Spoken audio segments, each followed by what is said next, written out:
Hello, this video tells a story in which ex-wife tried to run her husband with a car. Really crazy story. Enjoy your viewing. My ex-wife tried to run me over with a car because she reconnected with her ex, but her mother kicked her out of the house. My ex-wife attempted to run me over when she got caught cheating, and she then struggled financially while my life improved. This is a lengthy tale, but I'll try to make it brief by breaking it into parts to provide a complete picture. My soon-to-be ex-wife, who we'll call Anna, and I got married in March 2018. At that time, I was 25 years old and Anna was 24. We had a private wedding, only our closest friends were aware. We both lived on campus at our university in San Francisco, having come from different counties where our families lived. From the start, our marriage was a toxic disaster. Anna was secretly texting her ex-boyfriend from high school, whom we'll call Tom. She claimed they were just friends now, but it didn't sit right with me since he was also her first love. I'm not one to invade someone's privacy, but I wanted to trust her. However, she would go out of her way to hide her phone screen from me, and whenever I touched her phone, she would become extremely defensive. Eventually, I figured out her passcode and checked her messages, but couldn't find any proof. Fast forward to April 2019, the pandemic hit, and everyone was forced to move back home. We were in a tricky situation since we still hadn't told our families, so we wore our rings in secret. Everything seemed okay until the first week of May 2019, when she suddenly said she wanted a divorce. My heart broke, and I cried, begging her to stay. I asked where I went wrong, or if I wasn't doing enough for her, but she simply said she didn't love me anymore, and that I wasn't the one for her. For about 9 days, I tried my best to save our marriage, practically begging her to reconsider, but she was extremely stubborn. By the end of that rough period, I accepted that she didn't want to be with me anymore. It was hard to come to terms with, but I realized we shouldn't drag this along any further. I only asked her to return the wedding rings I gave her. However, she refused, saying they were a gift and she had the right to keep them. Legally, she might have been right, but I didn't feel she deserved to keep them since we were no longer together. The rings were real, and I was on a payment plan for them for about 4 years with only 6 months paid off so far. We argued about this over the phone to the point where I hung up and cried in bed. My mother asked what was happening, and I confessed everything to her. She held me and told me everything would be okay. The next day, we went to Anna's home, confronted her mother, and told her the truth. This led to an argument between our mothers, with Anna still upstairs, refusing to see me but texting me, asking why I got our families involved. It was eventually agreed by our mothers that the rings would be given back to me, but on another day. A couple of days later, while at work, I got a call from Anna. She was crying, saying her mother was kicking her out because she got married in secret. She claimed she still loved me and wanted to give our marriage another try, agreeing to cut off Tom, and suggested we move in together as a married couple.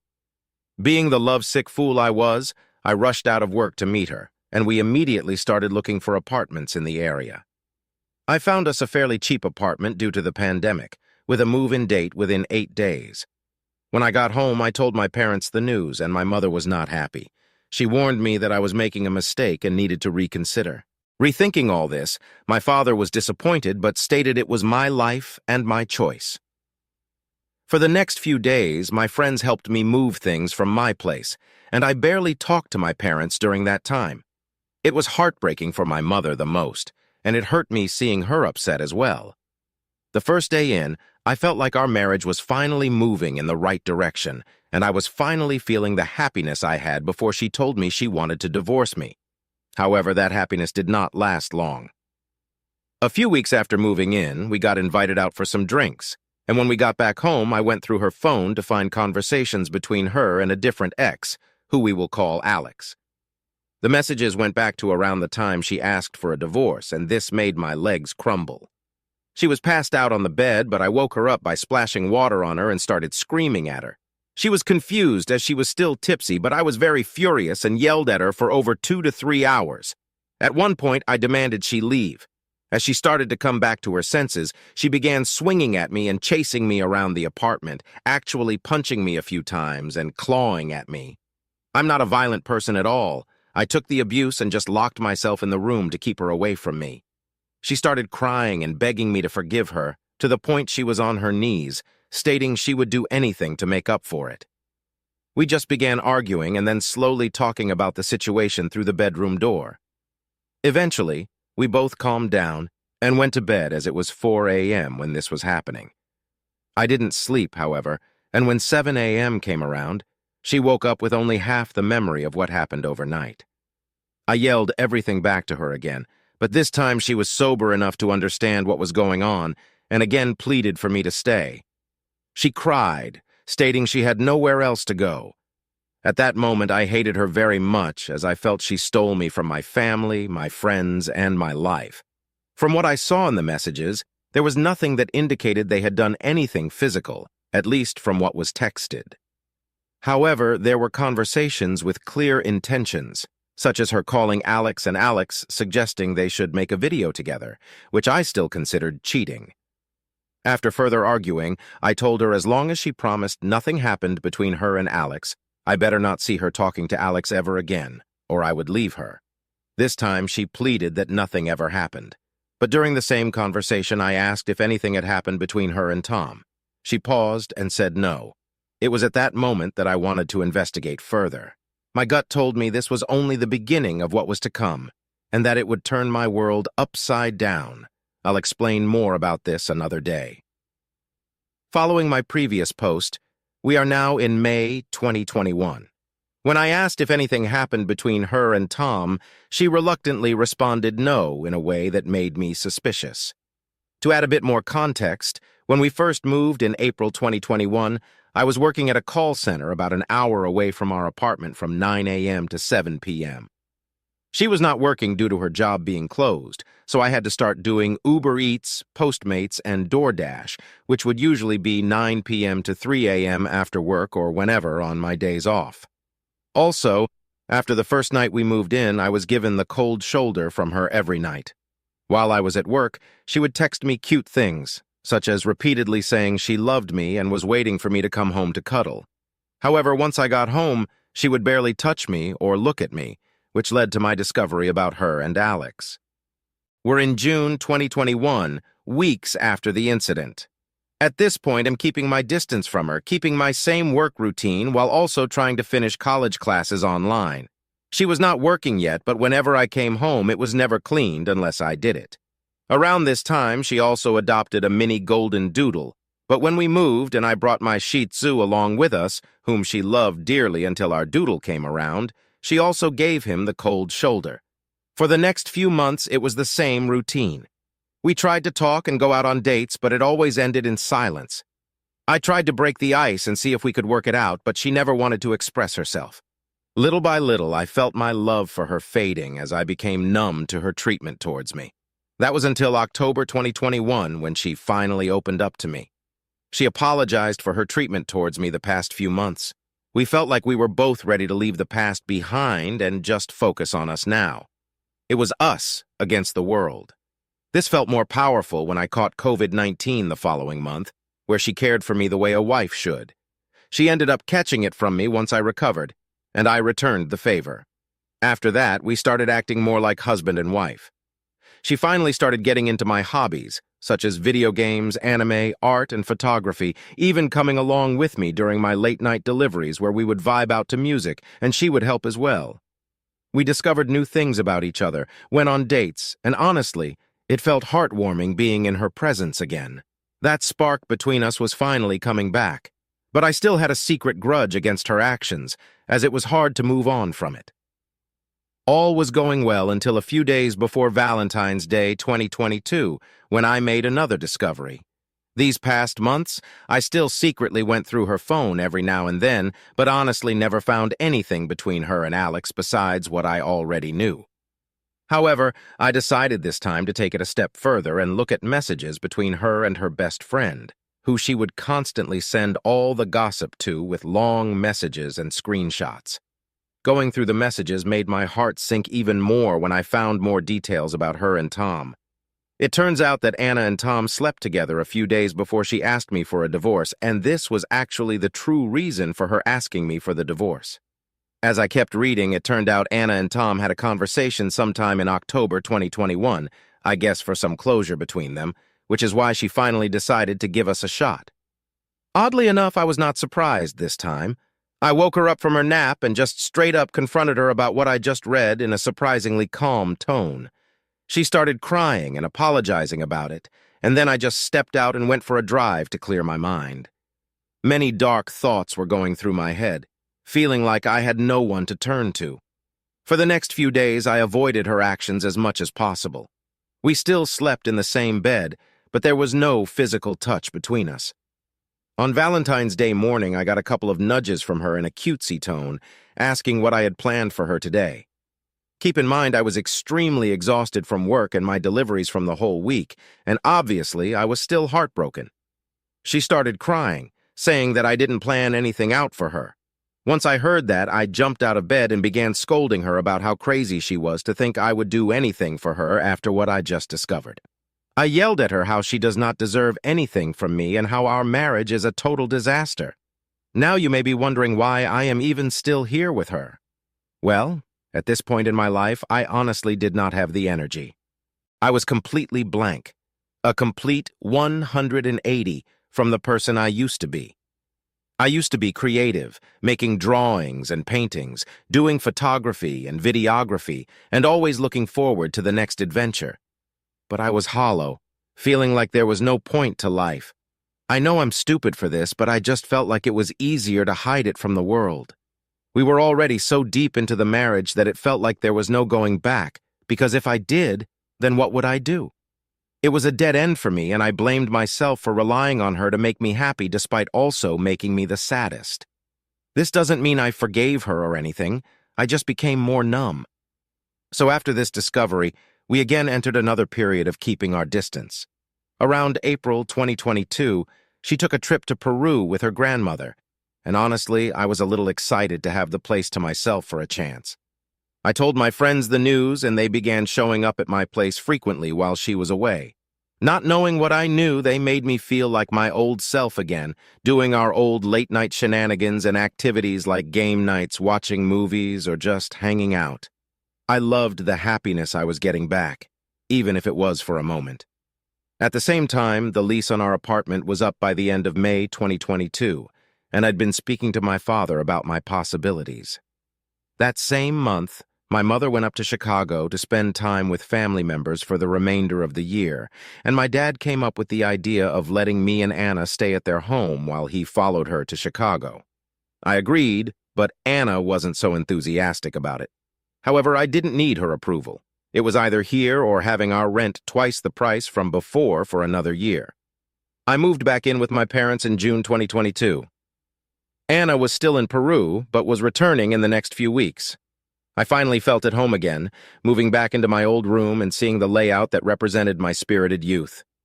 I enjoyed my last few weeks of freedom, but I knew this happiness wasn't going to last forever as Anna finally returned from her trip from Peru. The next part of this story is where things really hit the fan, almost costing me my life. Update 2, so now it's June-July 2022. Anna and I are living at my parents' home. I started a new job in sales and was able to advance pretty quickly to a supervisor role within 2 to 3 months, which paid well enough to afford my dream car. As for my marriage, we had a steady relationship for the remainder of the year. We had our good and bad moments, but overall it was still a blank feeling I had. I didn't know what I felt towards Anna, whether it was anger, sadness, or depression. I just felt like the marriage was just existing for no reason. By the start of 2023, there was a bit of reconciliation between us, enough for us to start going out on dates again. We opened up more, but were still wondering where our marriage stood. Everything was seemingly okay until May 2023. Where my life flashed before my eyes. I invited my friends over for a hangout at my parents' place to watch a boxing match.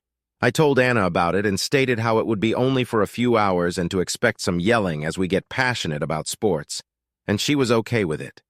As the fight kept going, we kept getting louder and louder to the point she was angrily texting me to keep the noise down. She would come out to grab snacks or use the bathroom only to keep slamming the door back to the room.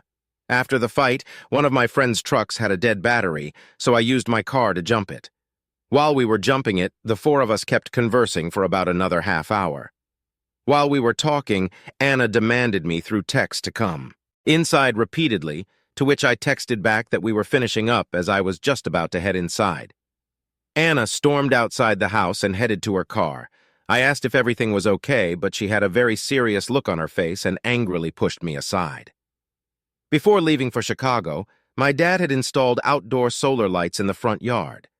The way Anna's car was positioned, her only way out was through a grass area that had one of these lights. She revved up her car, and before she took off, I tried to stop her from running over the light and asked what was wrong. She paused for about 5 seconds, then stepped hard on the gas and almost ran me over. I jumped out of the way as fast as I could, getting grazed on my knee. She drove off fast, dragging the light beneath her car, scraping the road. I sat on the ground with a surprised look on my face, thinking about how she just almost ran me over.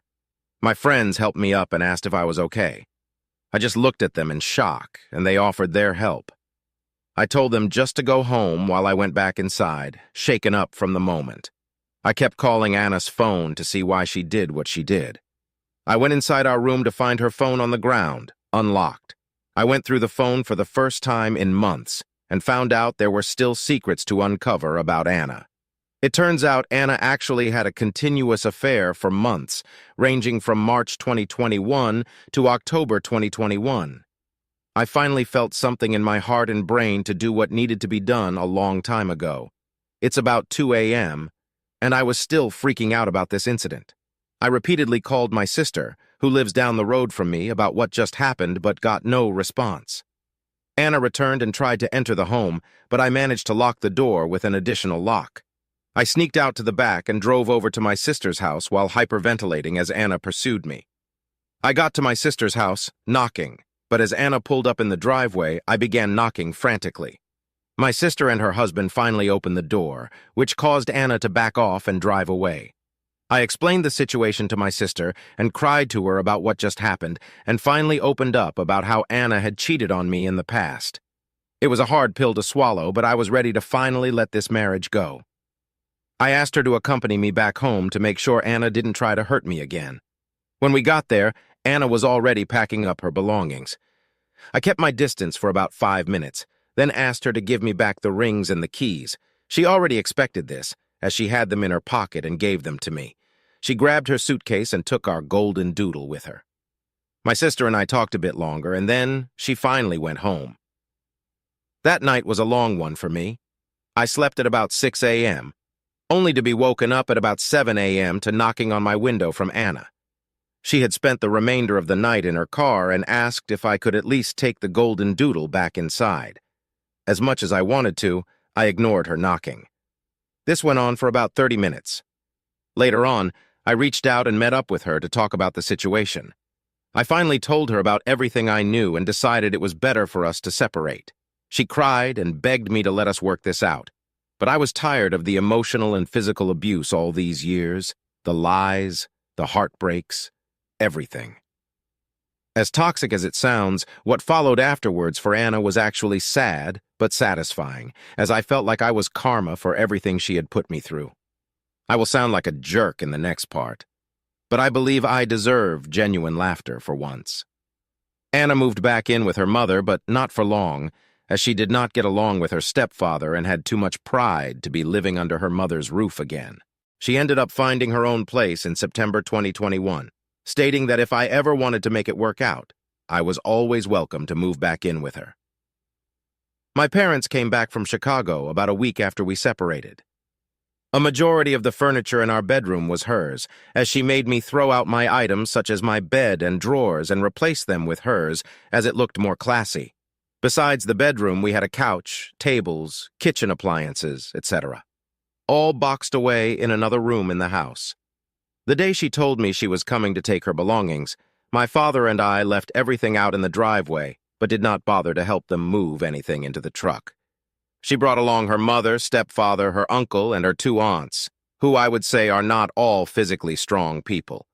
Her grandma was also there to mostly watch but help with little things to move. What took my father and me about 50 minutes to move and maneuver out of the house took them 3 to 4 hours to put in a truck. We peeped through the window having a few drinks and laughed about how they were struggling while they were all talking crap about me and my family. I don't know why they included my family, but then again, they've JJ/Tamara family who talk crap about everyone and everything. When Anna moved into her apartment, she was working a new job she got through her field of study, which paid well by the hour, but didn't get enough hours. She had too much pride to work a second job as she felt like this was below her.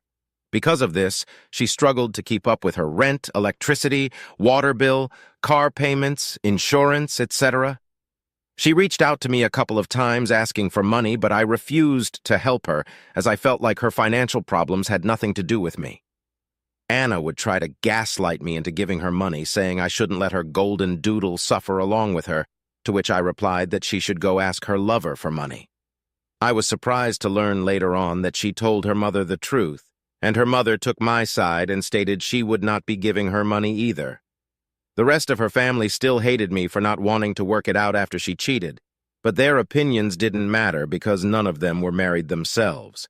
Months went by, and we were still legally married. Anna agreed to go half on the divorce fees, but did not have the money. During these discussions, she admitted she still had hoped for us to work it out, as she still had love for me and believed I still loved her back. Call me stupid, but I did love her back. But I just knew I couldn't keep playing this game anymore. Despite everything she's done to me, it was still hard for me to hate her, as this is someone I grew close to in high school, who helped me when I was at my lowest point in life and made me happier than anyone else ever could. Yet she still managed to break me and made me feel like I will never be good enough for anyone ever again.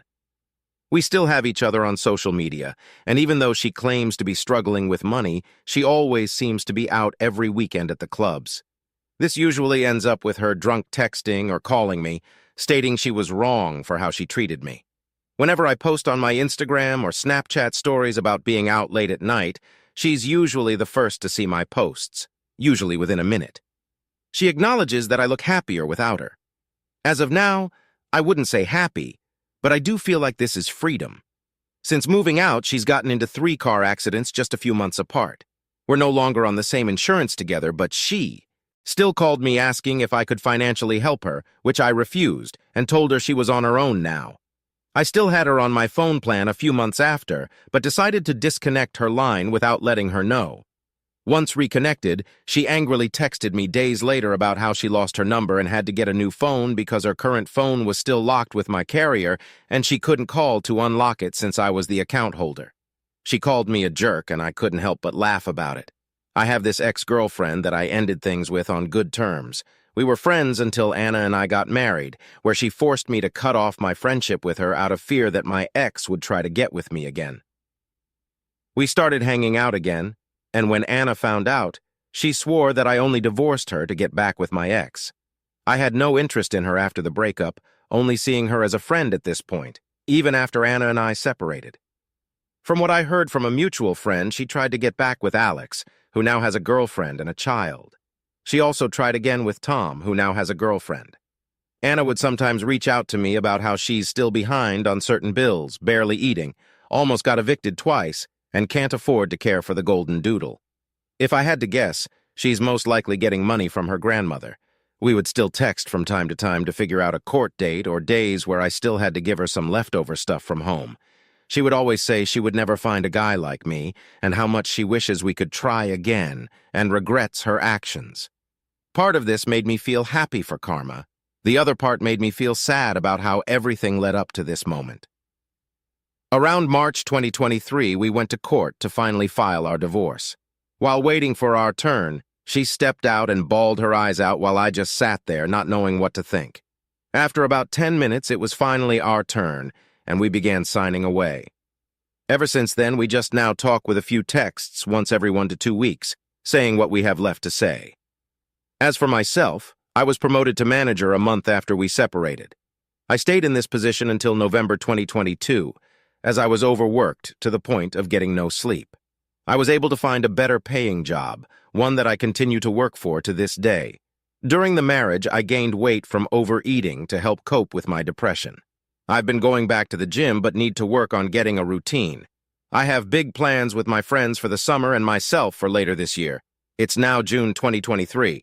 I wouldn't say life is perfect, but whenever I'm having a bad day, I think about how Anna's life is basically falling apart now, Ever since we parted ways, it makes me feel like she deserves to feel what I felt for over 6 years. I'm an idiot for thinking this way about her, but at least my life is finally going in the right direction and hopefully continues that way, and she can see how happy I can be without her. Update. This is my last post about this. Just for a few clarifications, I had to cut this section out of part 4 to be able to post it. If there are any other questions, I can try to answer them as well. The history of Anna and me dates back to our high school days. There are more details about how Anna and I first met up to the point where we got married. Looking back on it, we always had a toxic relationship, but that's not to say it was all bad, as we had our great moments as well. As for how our boyfriend-girlfriend relationship went and why I married her, I'll explain that another time if necessary. I appreciate the feedback, both good and bad. Like I said before, I was a dumb fool who thought everything would magically work out. I don't know if I would call this outcome a win for me, but at least I can finally start over now. To the readers that think this is made up, I don't have the time to come up with a story like this. I'm posting my experience as a way for me to get this off my chest. I'm not the best when it comes to expressing myself in person, and Reddit probably isn't the best place to do it, but posting here with other people who had similar experiences made it easier for me. Thanks for still actually reading all these long posts. Sadly, this isn't my first rodeo. There's a relationship I had before this that broke me and made me who I am today. Sounds dramatic, but that's the best way to put it. I'm open to talking about it one day. Update today, I'm going to court to meet up with my wife, who we're calling Anna. She texted me Monday, June 26th, to remind me we have court today, June 30th. Yesterday she gave me one more reminder and also asked for a few things I still had left from her. I asked for some things as well. We still have each other on social media where we still see each other's stories. I don't snoop or anything. I just happen to see it when I'm seeing other stories. I suppose she has a sort of new boyfriend now, or at least is working up to it, as she's been posting text messages between her and the same guy. I don't think it's to get me jealous or anything, but knowing her, she likes the attention from other people as she did the same thing when her and I were becoming a thing. But I don't feel any jealousy or hate towards her. I'm actually relieved she's moving on. The way I see it, someone else is taking over my old problems. They have no idea what type of hell they're getting into. All I can say is good luck, they're going to need it. As for court, I actually feel excited about it. I can continue to move on with my life and she can finally be out of the picture. She stated that even after the divorce, we can still be friends, mostly because of the golden doodle we have together. Despite me loving that dog, I have to let this all go. After we finalize everything, I will block her on everything so I don't have to see or hear about her again. As for myself, I haven't tried to meet anyone new. I don't really have it in me to try again. The main thing holding me back is the trust issues and my own insecurities. Usually, when I've been in a relationship, it's always been the female that made the first move on me, including Anna. I should really change that, though, but for right now, my main focus is work and bills that I'm close to paying off. One of my friends is now training me at the gym. So far, I've lost 10 pounds. My friend group and I are going on our summer trip next week. We have multiple locations to drop by within our state. So yeah, life is good so far, and I'll try to update how the court went afterwards. Update. Sorry for the late update. I've been working overtime like crazy, but today I have time. On Friday, June 30th, we get to the courthouse and wait for our turn with a clerk. After about 3 minutes, we get called, and there's only one chair for us to sit down. I take the chair for myself, and even though I'm not looking at her, I can feel Anna staring at me hard. She says, "Can I at least sit down?" To which I respond, then grab a chair, and she just says, "Whatever," and stands up. We explain the reason for the divorce. We're not fighting for anything, just simply separating. A couple of times, the lady had to walk back and forth or type something in the computer. During those moments, she would say little remarks like she can't wait to get rid of me, that it was me who trapped her into a marriage, and that I never satisfied her, etc. Not to sound crappy, but I know she was saying most of that stuff to mask what she really felt.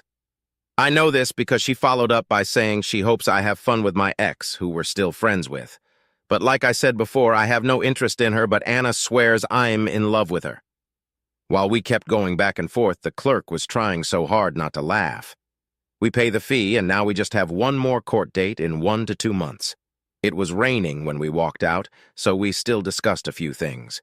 The main thing she asked was if I could watch our golden doodle in August while she goes on a trip out of the country. I said it's not possible for me, and she followed up that I'm a deadbeat dog dad and that I will never see him again and left. Here's the kicker. Yesterday, Anna asked if I could watch the golden doodle for today, to which I can't because I work today, even though it's the 4th of July and also today is her birthday. She won't be getting a happy birthday from me, though. Also, her family does not celebrate birthdays, especially her mother and stepfather because they're both JWs. Her only real option is her best friend, who's most likely going to do something with her boyfriend rather than Anna. So yeah, now I'm at work waiting 2 more days before vacation. Nothing really different going on from the last update. Hello, it's a really interesting story. What do you think? Likes and subscribe to this channel on Instagram and Discord. Bye bye.